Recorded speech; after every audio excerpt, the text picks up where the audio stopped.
अस्सलामु अलैकुम वरहमतुल्लाहि वबरकातुहू। औरत ज़रिए सुकून ना के ज़रिए तफरीह, इस मौजू से कुछ बातों को आपके सामने पेश करने के लिए जा रहा हूँ। खुदा के तख्लीकी नक्शे के मुताबिक औरत को मर्द के लिए सुकून का ज़रिया बनाया गया है, ना कि तफरीह का ज़रिया।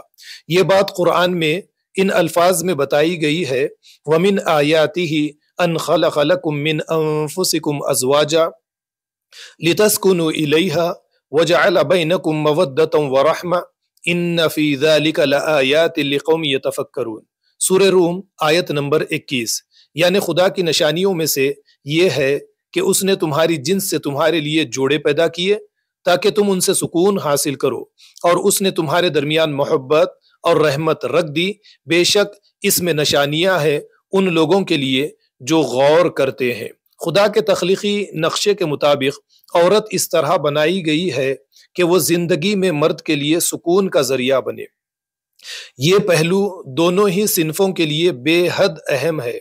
अगर दोनों सिन्फ के लोग इस पहलू को सामने रखे तो दोनों को ये फायदा होगा कि वो जिंदगी के मसाइल मुतदिल तौर पर निमट सकेंगे। वो जिंदगी के सफर को कामयाबी के साथ जारी रखेंगे। मगर मौजूदा जमाने में फितरत के इस उसूल को बदल दिया गया। मर्दों ने औरत को अपने लिए तफरीह, इंटरटेनमेंट का जरिया समझ लिया। इसका नतीजा ये हुआ कि जिंदगी का पूरा नक्शा बिगड़ कर रह गया।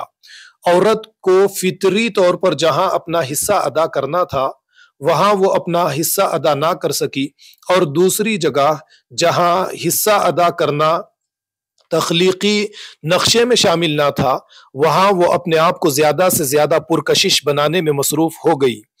ये एक गैर फितरी सूरत हाल थी। उसने जिंदगी के सारे मामलात को बिगाड़ कर रख दिया।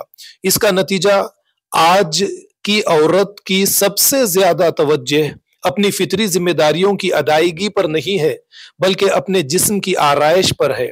ब्यूटिफिकेशन ने जुनून की हैसियत इख्तियार कर ली है। ये औरतें अपने औकात का बड़ा हिस्सा गैर जरूरी तौर पर अपने जिस्म की मसनूई तज़यीन में सर्फ करती है। इस शौक़ ने इनको नीम बरहनगी तक पहुंचा दिया है।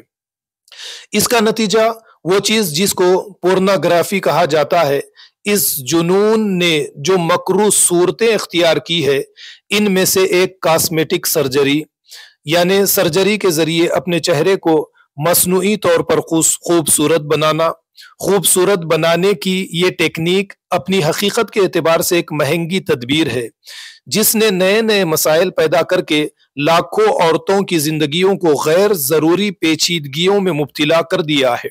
औरत और मर्द अगर फितरत के नक्शे के मुताबिक एक दूसरे को सुकून का जरिया समझे तो उनकी जिंदगी जन्नत की जिंदगी बन जाए। लेकिन तफरीह का जरिया समझने का ये नतीजा हुआ कि अब औरत और मर्द दोनों बेसुकूनी का शिकार बने हुए हैं।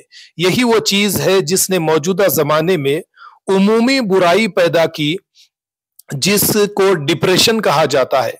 फितरत से इनहिराफ इंसान के लिए इन मुसीबतों का सबब बन गया है। अब फितरत की तरफ वापसी इंसान को इन मुसीबतों से नजात दिला सकती है। मौजूदा बुहरान से निकलने का इसके सिवा और कोई तरीका नहीं है। वस्सलामु अलैकुम वरहमतुल्लाहि वबरकातुहू।